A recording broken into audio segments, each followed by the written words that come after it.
그래도 법제가 기본적으로 가버넌스 자체가 연방입니다. 연방. 이게 이제 세금 하시는 분들은 이런 거 잘 그래도 아시는데 한국은 기본적으로 지방자치단체가 있지만 연방제 국가가 아니죠. 그래서 지방자치단체의 과세권은 원칙적으로는 없죠. 국가가 포기한 세목에 대해서만 과세를 하는 거죠. 그쵸? 법이 지방자치단체의 조세로 규정한 것만 지방자치단체가 과세할 수 있는 겁니다. 한국은 그러세요. 한국은 기본적으로 단 연방제 국가가 아니니까요. 지방자치단체는 국가가 우리 정부가 주권을 예외적으로 양요한 거예요. 근데 미국은 어떨까요? 미국은 기본적으로 주들이 모여가 연방국가를 만든 거고 연방제 국가죠. 그래서 연방의 권리가 있고 연방의 권리로 규정 안 된 거는 다 주의 권리가 됩니다. 그래서 미국은 사실 재판도 보면 연방대법원이 있고 연방고등 항소법원, 연방지방법원이 있고 그다음에 주지방법원, 주고등법원, 주대법원이 따로 있어요. 그리고 관할권이 다 다릅니다. 그래서 우리가 알지만 그 LA 경찰 영화 보면은 LAPD가 막 조사하고 있는데 갑자기 FBI가 턱 와서 빠져. 이거는 연방 관할이라서 연방 사건이야. 이렇게 해서 사건을 가져가는 경우가 있죠. 오늘 이제 미국 같은 경우는 연방법원의 권한을 규정한 것만 연방법원의 권한이고 규정 안 돼 있는 건 다 주지방법원의 그거죠. 반대로 그러면 연방제 국가보다 조금 더 느슨한 체제가 뭐가 있을까요? 혹시 상식적으로 EU 연합 같은 거죠. EU 연합은 그 소속 국가들이 주가 아니고 국가죠. 영국은 이제 빠졌고 프랑스, 독일 뭐 이런 거죠. 그 나라들은 자기들이 원래 고유의 주권을 계속 수백 년 동안 가져왔죠. 그리고 그 중에 자기들 일부 주권을 자기들끼리 조약을 통해 EU 조약을 통해서 EU 집행위원회한테 넘겨준 거예요. 그래서 일반적으로는 EU는 과세권은 안 넘겨줬죠. 개별 국가들이 갖고 있고 과세에 대해서는 EU한테 안 줬고 EU는 어떻게 운영하느냐? 각국의 분담금으로 운영하는 겁니다. 그래서 미국은 그런 제도가 있었기 때문에 여기 이제 요거까지는 다 연방 소득세고 주 소득세는 별도다라고 써놓은 거예요. 뭐 주별로 다 다르니까요.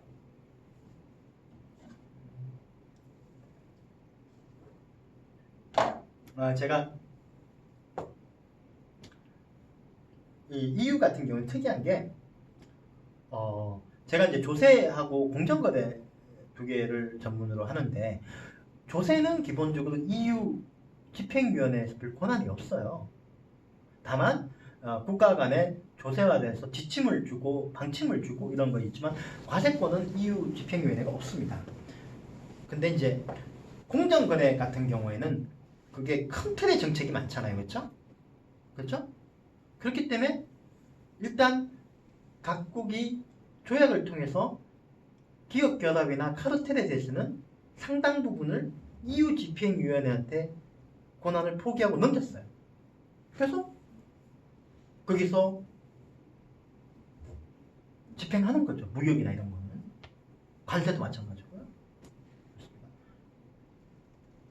그리고 EU 같은 경우는 되게 재밌는 정치연합체입니다. EU는 기본적으로 아시겠지만 어디가 중심이죠? EU의 중심 국가 독일입니다. 독일. 그 다음에 두 번째 중심 같이 하는 데가 프랑스. 유럽 대륙의 중심인 프랑스. 그렇죠? 그 다음에 영국은 어떻게 됐을까요? 기분 나쁜 거예요. 원래 전후 세계는 누가 만든 거죠?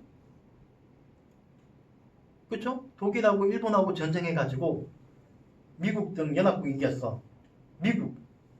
그 다음에 독소 전쟁에서 엄청난 희생을 치르고 승리했던 소련, 러시아. 그리고 영국은 주요 연합국이었는데 거의 미국에 종속돼 버렸죠. 그래가지고 나토가 만들어지고 EU가 만들어졌는데 주도권은 독일한테 넘어가 버렸어요. 그렇습니다. 그러니까 영국이 빡친 거죠.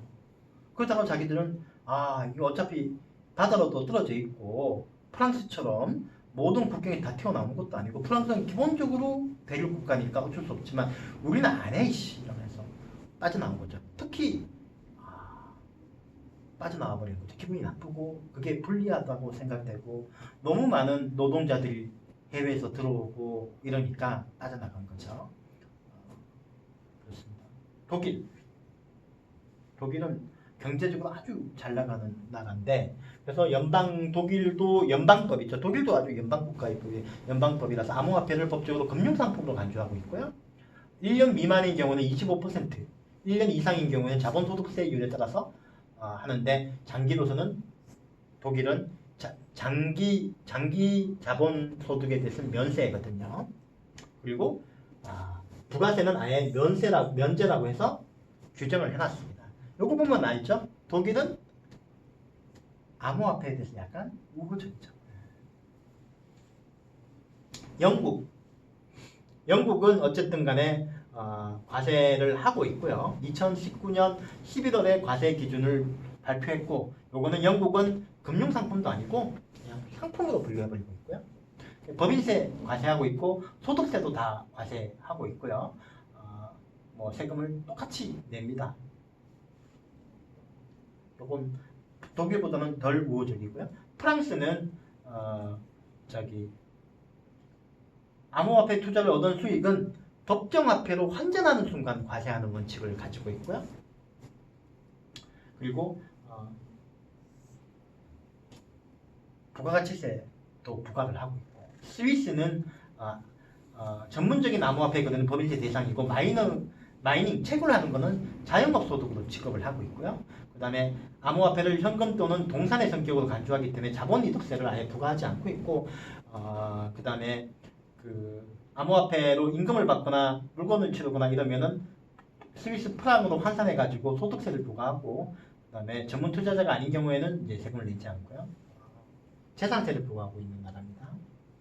호주에 대해서는 암호화폐를 재산으로 봐서 양도소득세를 부과하고 있고 다만 장기의 경우에는 50%를 감면해주고 있죠. 이거는 일반적으로 모든 자산을 다 그렇게 하는 것 같고 중국은 암호화폐를 금지시켜버렸습니다. 그리고 국가주도 암호화폐만 인정하고 있어요. 워낙 중앙집권적인 국가고 그 덕분에 2017년에 암호화폐를 금지하니까 무슨 일이 생겼죠? 이 사람들이 한국에 들어와가지고 빗썸 같은 걸 통해서 거래해가지고 빗썸이 과세도 받은 겁니다. 중국에는 현금만 돈이 어마어마하게 많아요. 진짜 많습니다. 많이 있고 이 돈을 중국에서는 뭐 비실명이나 차명으로 된 게 많고요. 그러다가 보니 해외로 어떻게든 해가지고 빼내는 게 아주 큰 비즈니스고 그렇게 해서 빠져나가면 다시 중국은 안 돌아갑니다. 해외에서 계속 돌려요. 그러다 보니 한국의 가상화폐 계좌에도 들어오고 제주도 부동산에도 들어오고 이런 거죠.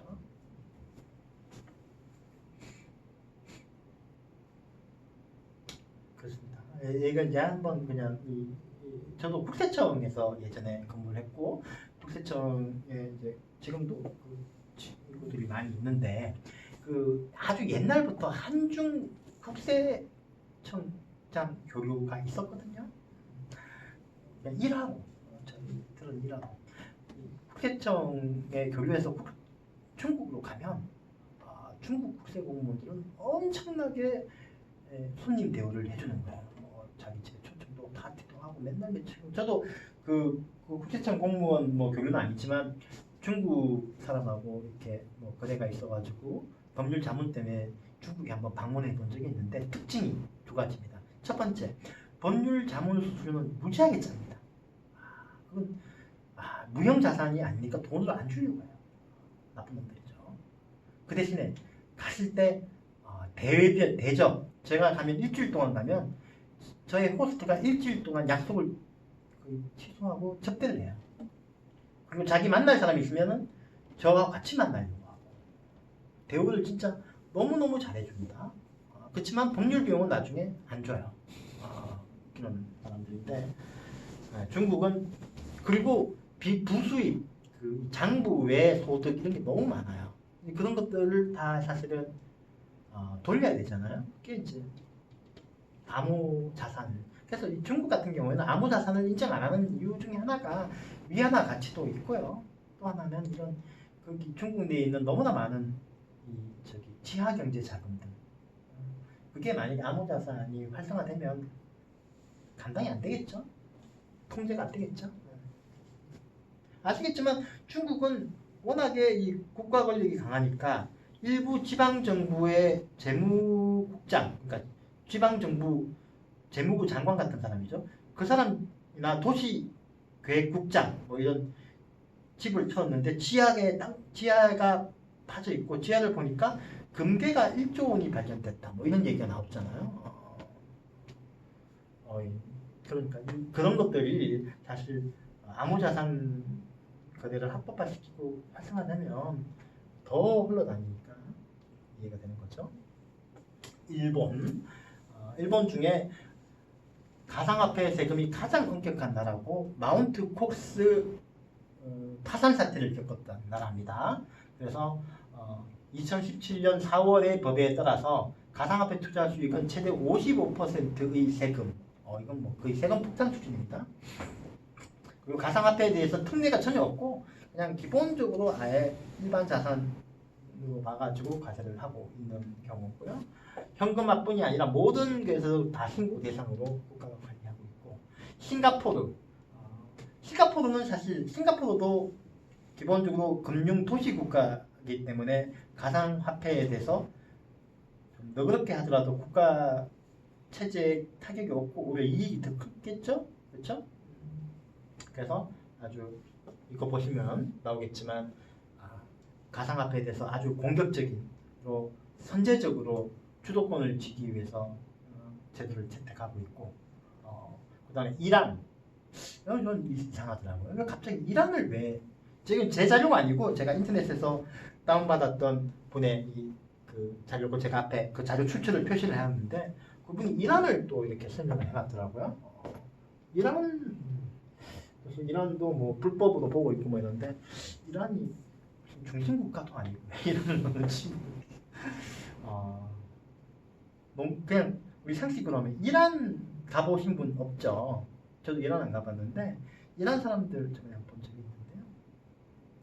이란 사람들은 인종이 뭘까요? 네, 백인이에요. 완전 백인. 금발도 많고요. 눈이 새파랗고 얼굴 하얗고 백인이에요. 이라크 옆에 있는 이라크나 사우디의 중동인들이 아니고 백인이에요. 백인. 진짜 유럽 백인. 그리고 터키도 터키는 조금 더 다양하지만 터키도 금발에 하얀 피부에 파란 눈에 백인들이 많고 거의 그리스 사람들하고 똑같이 생겼어요. 그렇죠? 그럼 자 마지막으로 터키 사람들이 한국을 뭐라고 부르는지 아십니까? 형제의 나라라고 하는 거 아나요? 근데 왜 터키가 우리를 형제의 나라라고 부를까요? 몇 가지 설이 있는데 첫 번째는 자기들이 돌골족, 만주, 몽고에 살던 돌골족로 갖고 한국도 기마민족의 후예니까 형제의 나라다라고 하는 설. 요거는 그냥 제가 보기에는 국뽕주의자들의 설명인 것 같고요. 두 번째는 터키는 한국전에 같이 참전했죠. 그래서 우리를 그리고 자기들의 기본적인 정체성을 아시아에서 왔다고 보고 있거든요. 인종은 백인이지만 그래서 우리를 형제의 나라라 부른다는 설. 세 번째는 터키가 형제의 나라고 안 부르는 나라는 러시아 말고는 없다는 설이 또 있습니다. 그냥 그 사람들 너무 이렇게 다들 친화적이라서 제국이잖아요. 터키는 기본적으로 제국을 경영한 나라거든요. 우리는 제국을 경영해본 경험이 없죠. 그렇죠? 그렇지만 터키는 오스만 투르크 제국을 500년 동안 세계를 경영했던 나라고 그 사람들은 진짜 제국적인 마인드가 있어요. 그래서 사회 평등주의 이런 거에 따라서 개나 소나 다 형제로 생각을 한다 라는 설이 있는데 어쨌든 그렇습니다. 한국 사람들 되게 좋아하는 건 사실이고요. 거의 터키 사람들은 한국인이라면 사죽을 먹습니다. 터키 사람들이 가장 높게 평가하는 나라는 미국, 독일, 그 다음에 아시아 일본. 특히 독일, 일본은 엄청난 선진국이고, 그 다음에 두 번째로 영국, 프랑스, 한국이 영국, 프랑스와 같은 반열입니다. 특히 한국에 대해서는 테크놀로지에 대해서는 세계에서 가장 발전한, 그래서 한국 사람들을 엄청나게 존경하고. 근데 이 사람들이 특이한 거, 백인이잖아요. 백인들 중에 10명 중에 1명은 어릴 때 몽고 반점이 있다고 합니다. 그러니까 너무 이렇게 아시아에서 너무 피가 많이 섞여서 그런지 금발의 백인인데 어릴 때 몽고 반점이 있었던 사람들이 몇 명이 상당히 있었대요. 그래서 우리 아시아인들에 대해서 약간 동질감을 느낀다는 그런 얘기도 있고요. 터키는 대통령이 누구죠? 희대의 또라이라고 하는 에르도안 대통령입니다. 근데 이 사람은 우리 서방 세계에서는 정말 독재자고 악마 같은 사람이라고 불리고 있고, 미국 노선에서 발표해서 러시아하고 붙어 먹으려고 하고 있죠. 터키는 러시아와는 500년의 숙적입니다. 원수예요, 원수. 근데 지금은 러시아하고 같이 붙어 다니고 있는 터키인데, 국민들은 아드리안 대통령을 신처럼 숭배하고 사랑합니다. 옛날에 몇 년 전에 아드리안이 친위 쿠데타를 일으켰죠. 그때 터키에서 배우고 한국계나 낀다는 사람들은 다 사라졌어요. 맨 먼저 국회의원들을 싹 잡아가지고 소용소에 갖다 넣어버렸고요.